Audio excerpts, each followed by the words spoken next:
wish I didn't end up in this corner of the internet.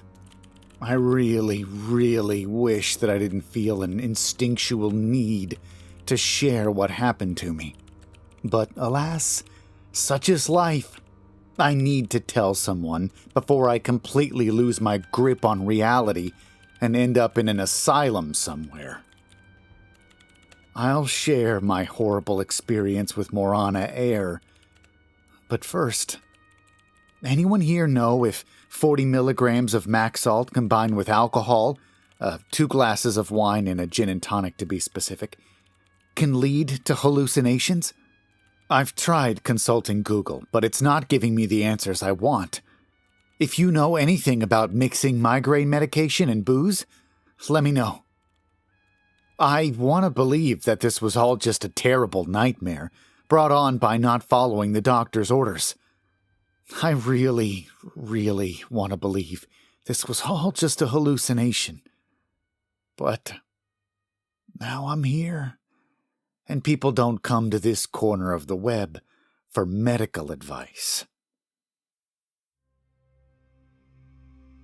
So, I work a job where I travel to lots of small cities around Europe. Usually by train, sometimes by car, rarely by plane. My agency is based out of the States, and sometimes, rarely, I have to fly back to headquarters at a moment's notice. Yesterday was one of those rare days. I also have severe migraines. I take daily prevention pills, but I also carry Max Salt if the migraine slips through.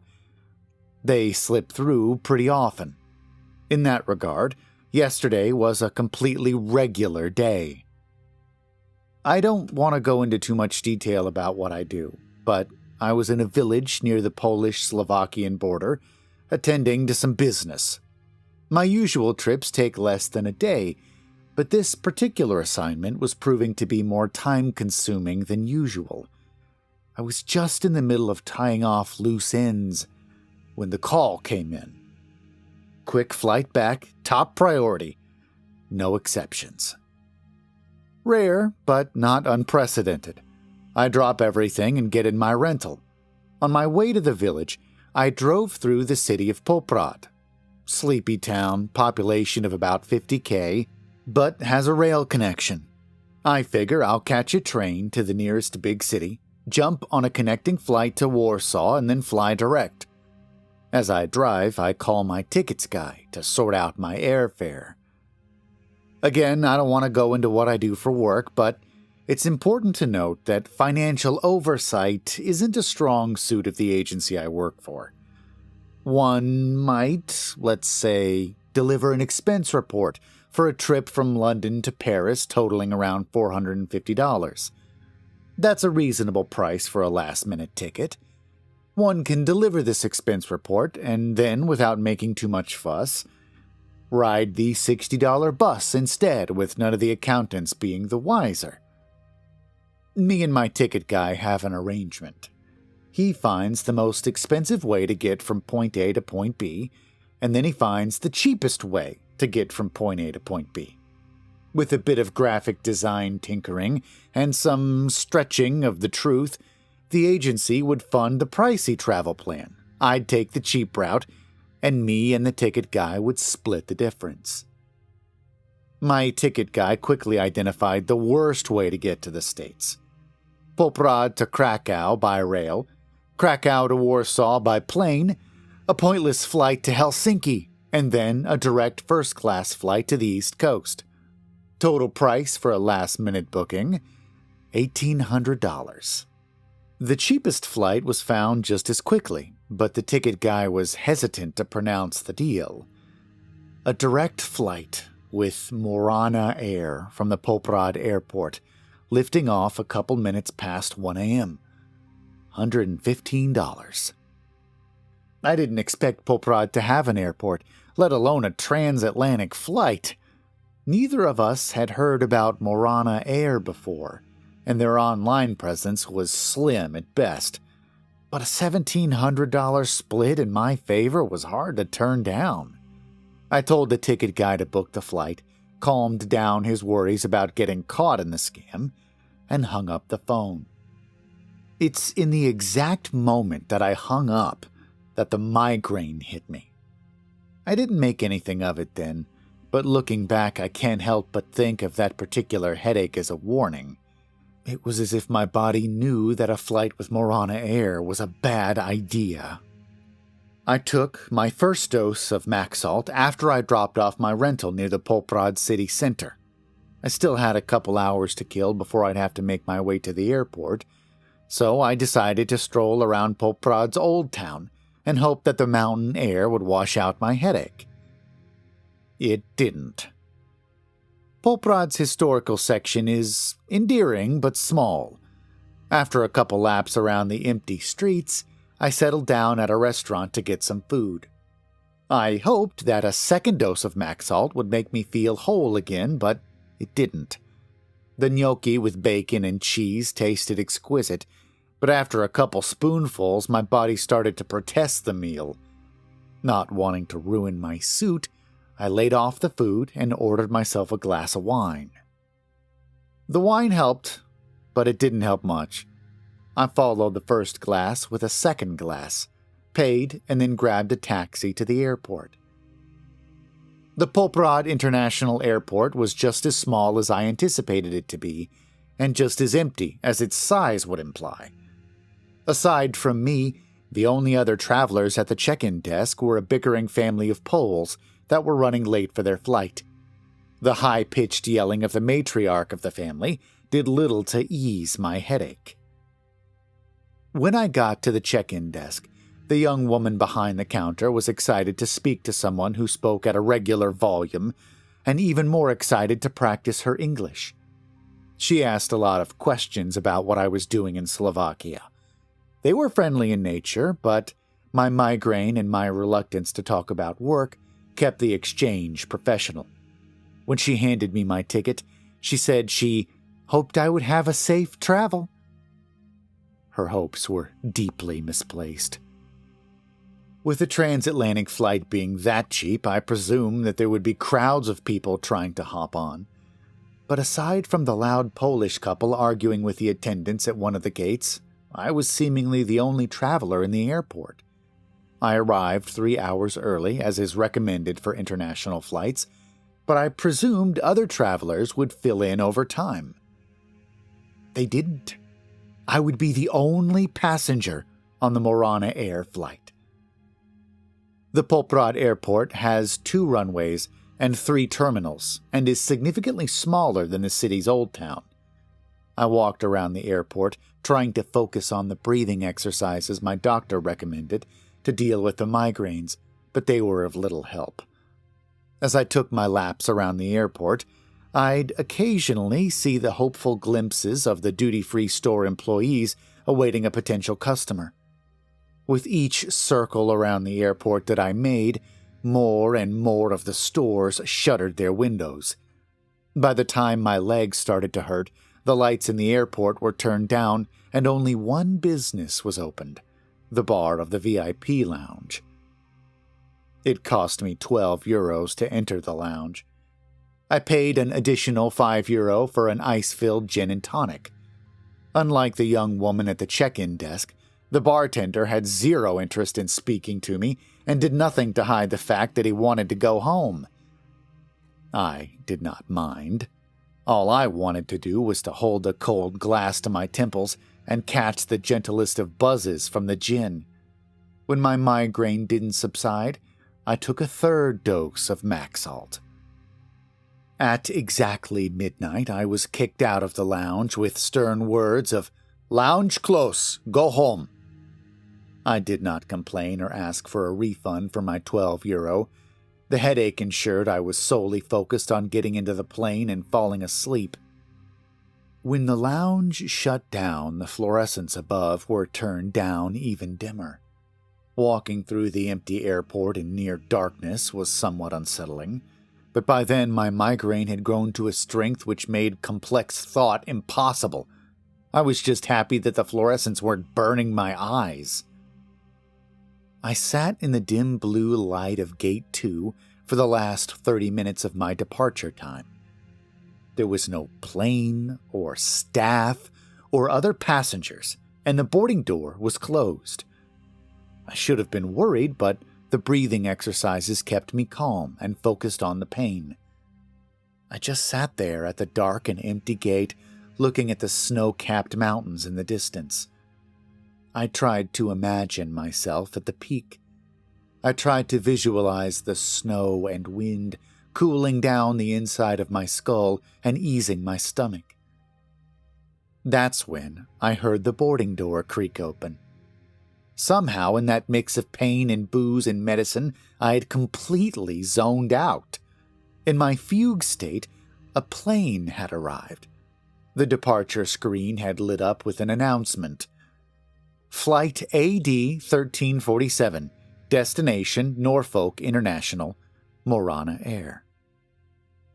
There still was no staff at the gate, and I was the only one at the terminal, but the doors were open and the plane was there. I was confused. I was definitely confused, but I was more concerned about getting in my seat and passing out. The Morana airplane made the small airport look even smaller. The Airbus was jet black, with the exception of a scrawled logo on its tail, and it was bigger than any plane I'd ever witnessed. The sheer size of the machine didn't dawn upon me until I made my way through the jetway and entered the plane. As if the entire baggage hold were taken out, I had to walk down a flight of steps to reach the seats. The luggage containers were impossibly high up, and the entire ceiling of the plane reminded me more of a cathedral rather than a mode of transportation. There was no staff to greet me, nor were there any other travelers. The only suggestion of life on the plane was the music coming from the speakers. It was quiet and slow, and had a strange repeating bass line that kept on changing in tempo. I, once again, found this very strange. I found the whole affair strange enough to shuffle up and down the plane, searching for a member of staff or another passenger to assure me that I'm at least aboard the right aircraft. No living soul presented itself, and soon enough my confusion was overtaken by the throbbing pain inside my skull. I sat down in my assigned window seat and tucked my suitcase under the seat in front of me and tried some more breathing exercises. I kept on hoping that someone would walk down the aisle, that I could ask for some painkillers or at least a splash of whiskey. But no dice. Only the weird music was there to keep me company. Not knowing what else to do, I continued the deep breathing exercises and gazed out of the window at the plane's massive black wing. On the edge of the wing, blinking irregularly, sat a blood-red signal light. It did not ease my migraine. For a couple of minutes, I considered getting up, knocking on the pilot's door. I was fully aware of how strange the situation was, but the migraine made the prospect of walking up the aisle to chat with the pilot seem just as absurd. Unable to balance the debate in my sore skull, I buckled my seatbelt and committed to staying put. The moment the metal on my lap clinked, the plane started to move. The eerie music crackled out of the speakers and was replaced with a static-drenched voice. The pilot's speech was unintelligible. At first, I thought it was because of the quality of the speakers, but it quickly became apparent that he wasn't speaking English. I waited for a translation of the announcement, but it never came. This, again, bothered me, but my body was drained enough to give up. I just hoped I could get some shut-eye and wake up somewhere above the Atlantic without my brain sizzling. I woke up much earlier. The first shake barely woke me. The overhead lights had been turned off, and only the dim shine of the emergency exit remained. Outside, beyond the red glow of the flashing signal light, the Tatra Mountains stood. Still half asleep, with the migraine slowly making itself known, all I could do was stare at the snow-tipped peaks and dark valleys past the window. The realization took a while to click, but when it hit with nauseating force. The plane was flying far too low. A terrible groan came from the bottom of the plane. The floor vibrated against my feet, as if something had been scraped against the slim undercarriage of the Airbus. The plane was flying too low, and we were passing over a forest. The sudden rush of fear tightened my throat. I tried as hard as I could to yell for help, to alert someone, anyone, to the fact that the plane was in danger of crashing. Yet all I could do was whimper. My whimpers were quickly overpowered by more dark scratches against the hull of the plane. There was no turbulence warning from the pilot. The seats around me were empty. I was alone in a dark, strange airplane, and I was certain that all that awaited me was a fiery death. Not knowing what else to do, I kept my seatbelt buckled and braced for impact. The plane swayed and shook, and the floor beneath my feet continued to vibrate. I've never understood people who are scared of flying. It was, after all, less dangerous than driving on a highway. I never understood those people until I found myself in that dark plane. Suddenly, the idea that this massive heap of metal was even in the sky felt discomforting. All of mankind's advances in aviation technology felt like a fluke. I became certain that I was sitting in a machine that was an affront to God, and that I personally would be held responsible for man's plane-related sins. I held my head in my hands and prepared for the dark rumbles beneath my feet to tear me down into the darkness below. I do not know if I cowered for seconds or minutes. Time became completely irrelevant. All I know is that eventually the noises stopped. Once the scratching had subsided, all I could hear was the gentle hum of the plane's engine, and beneath that hum, ever so gently, the eerie music that had played when I entered the Airbus. I raised my head, hoping to see the plane high above the clouds. I was sorely disappointed. I wanted to scream, but my panic only manifested itself as a coughing fit. Outside of my window, bathed in the glow of the moon and the blinking signal light, sat the mammoth wing of the plane. All along its length, the metal was dented with signs of terminal impact. Beneath the broken wings, far too close for comfort, I could see the crowns of trees. I was nauseous with fear, and my fingers felt like foreign digits, but I still managed to unbuckle my seatbelt. I thought my terror had reached its limit, but just as I pulled myself out of the row of seats, my fear reached new heights. A loud pop shook the entire machine. On the other wing of the plane, I could see the engine flare up with smoke and flames. The origin of the pop quickly became apparent. Geese. I could see them from my own window. A flock of them was flying right next to the plane, completely unaware of the danger. Two of the fowls got bumped off course by the wing, and then a third entered the massive engine. With another loud pop, a second fire broke out. Clutching at a hope for survival that seemed insane, I dashed up the Airbus towards the cockpit. With all my strength, I slammed at the metal door. In my sheer despair, I even managed to find my voice. Words were more difficult to grasp, but the screaming and banging was enough to convey my message. The sole passenger of the plane was concerned about the imminent crash. I slammed at the cockpit door like a wild animal, but my cries were ignored. With each slam of my fist, that quiet music from the speakers grew louder and louder. Soon enough, My wails for help were joined by more dark scratches against the body of the plane. We were passing through another forest. The aircraft shook and groaned, and the music from the speakers rolled on with its unsteady beat, but I did not relent.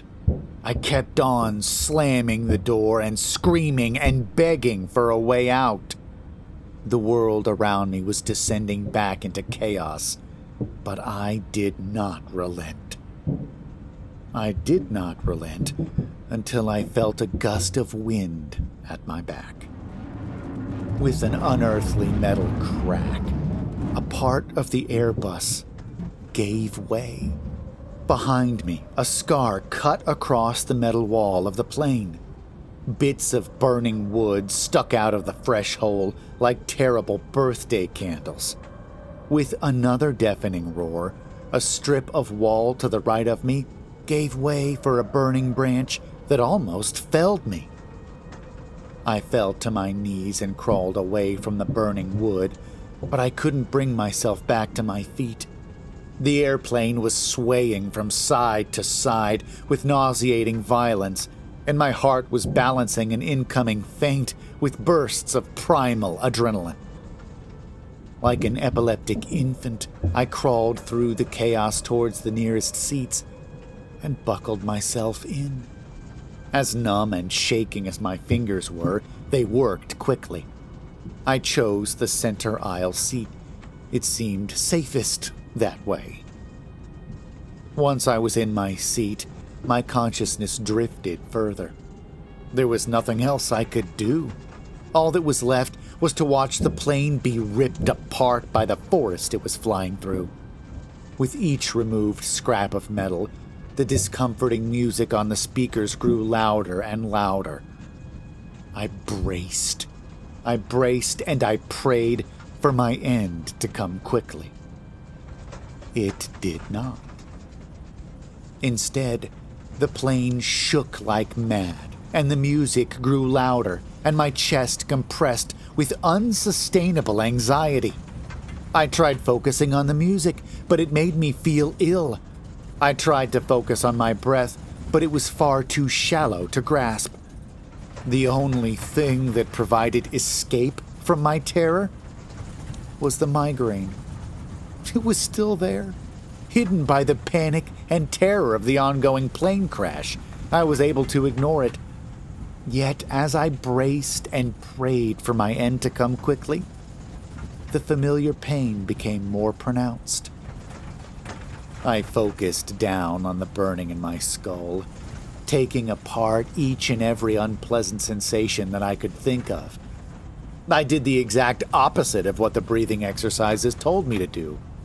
I held on to my thoughts of agony and squeezed as hard as I could. I let go of all perception and simmered down my existence to nothing but a headache. With my diminishing internal monologue, I tried to describe my pain with as precise words as possible. I composed metaphors and similes and poems that transformed my migraine from something that could be tempered with Maxalt to an insurmountable disease. I reveled in the poison behind my eyes until it took me whole. Somehow, in the middle of a plane crash, I managed to pass out. I, again, would like to believe that the entire flight was a hallucination, or a break from reality, or whatever other explanation would make it possible for me to discount the event entirely. I was dosing way above my doctor's recommendations.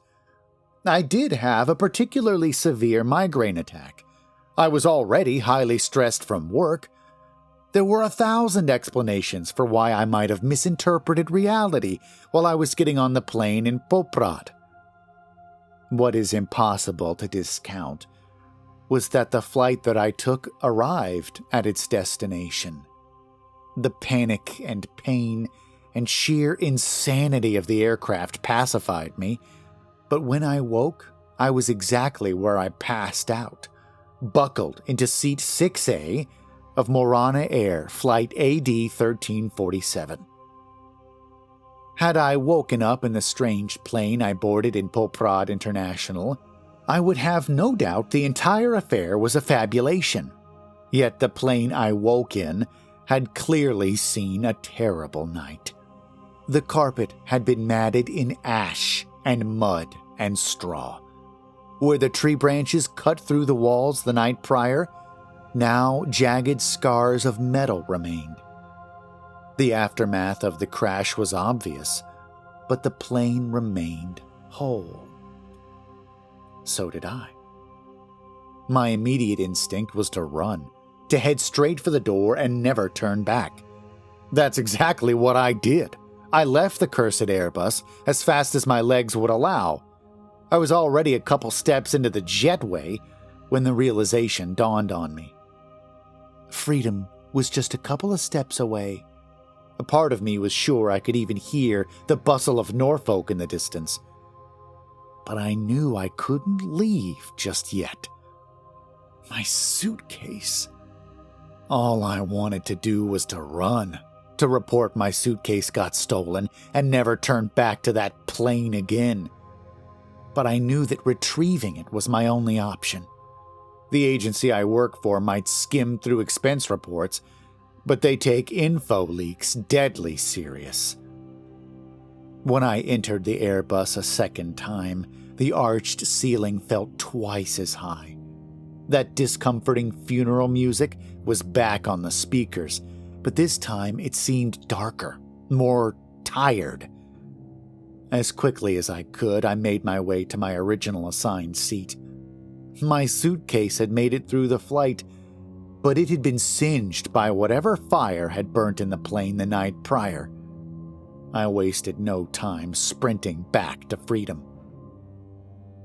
Behind the desk of the gate was a boy of no older than 20, wearing an airport uniform that seemed to have been passed down by an older brother. When I dashed out of the jetway, he'd been scrolling on his phone. My appearance clearly startled him, but the moment we made eye contact, he went back to scrolling on his phone. I did not try to communicate. I simply wanted to get as far away from the Airbus as I could. It wasn't until I'd gotten a rental and started the drive to headquarters that I called my ticket guy. My recollection of the flight to him through speakerphone was undoubtedly less eloquent, but differed little from the account I've just written. I don't think he believed me, but even if he did, what would have changed? There's an all-hands meeting happening in 30 minutes, and I can't let myself be consumed by what happened last night. I hope that someone will be able to explain away my hallucination with a mixture of stress and pills and booze. If not, I'll just take my own word for it. My suitcase is indeed burnt, but once I get some downtime, I'll get a new one. All of this is best forgotten. All of this is best left in the past. One lesson remains, though, dear internet stranger. Never book a flight with Morana Air.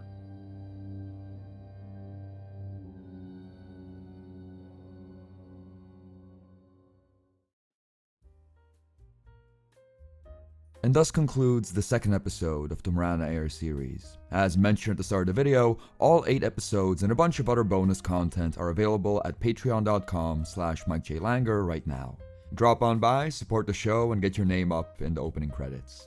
Big old thanks to Don't Fall Asleep for reading this week's tale. You might be familiar with Spencer from the Moravian Night Doctor story that released on this channel a couple of weeks ago, but he also has his own YouTube channel. Make sure to drop by and say hi. Link down in the description. Also, while we're at it, Happy New Year's, y'all.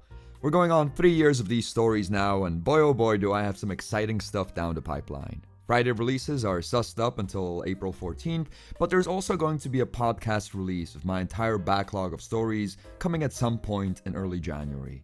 Get ready to write them good old iTunes reviews to help me cozy up to a brand new algorithm. Hope everyone is safe, sane, and healthy out there, and may your New Year's start without any overwhelming hangovers. See y'all next week.